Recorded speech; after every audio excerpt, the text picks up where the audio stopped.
Big tech companies try to control what you see online, of course, but they also try to control what you don't see. A new report, a shocking one from Breitbart, exposes the existence of a Google blacklist for, quote, controversial YouTube queries, questions you ask on YouTube trying to find videos. The most flagrant abuse, not surprisingly, concerns abortion. After receiving a complaint from a political activist posing as a reporter at Slate.com, there are a lot of those, Google intervened to bury pro-life videos on YouTube and replace them in search with pro-abortion videos. For example, videos by abortionist turned pro-life activist Anthony Ledevino were buried, displaced by pro-abortion content from BuzzFeed and CNN. Well, in a statement, YouTube denied doing anything wrong and said any shifts were purely due to their algorithms, which of course are controlled by people. Robert Epstein has spent a lot of time looking into this question. He's a senior research psychologist at the American Institute for Behavioral Research and Technology, and he joins us tonight. Thank you very much for coming on.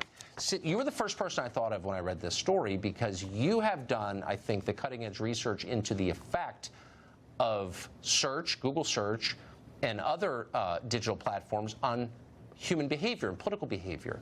So what kind of effect could this sort of distortion have on an election?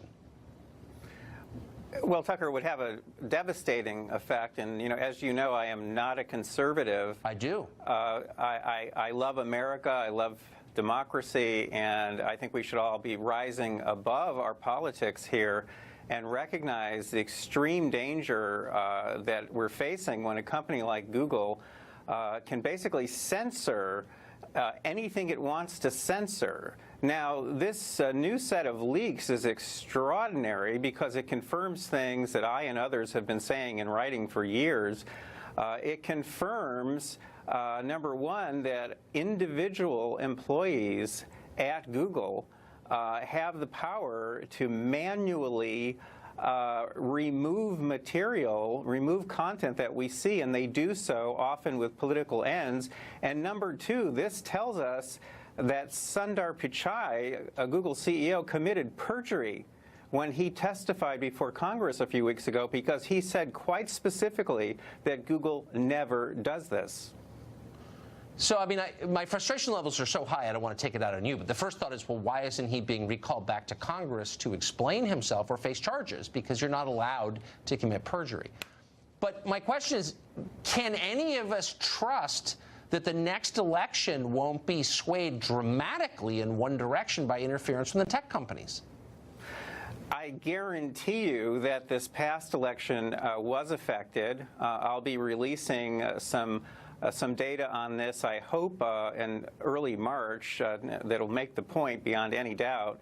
I also just published a piece in which I showed that just one manipulation on Google's part on Election Day, their Go Vote reminder, that one reminder, that Go Vote reminder, shifted between 800,000 and 4.6 million votes to Democratic candidates on Election Day in 2018.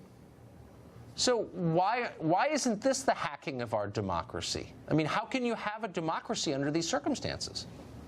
Well, democracy is a kind of illusion at this point because we have let these companies, Google more than any other, go completely wild. There are no rules, no regulations, no laws that restrict anything they do. And again, the more one looks at what it is they're actually doing, and these new leaks help a lot, in my opinion, the closer one looks at what they're doing, the more outraged one should become. And I want to emphasize, we should all be outraged, not just conservatives. Yes, I agree. I hope that what you just said pings around the internet unimpeded and winds up in the inbox of every member of Congress on both sides. Robert, thank you very much.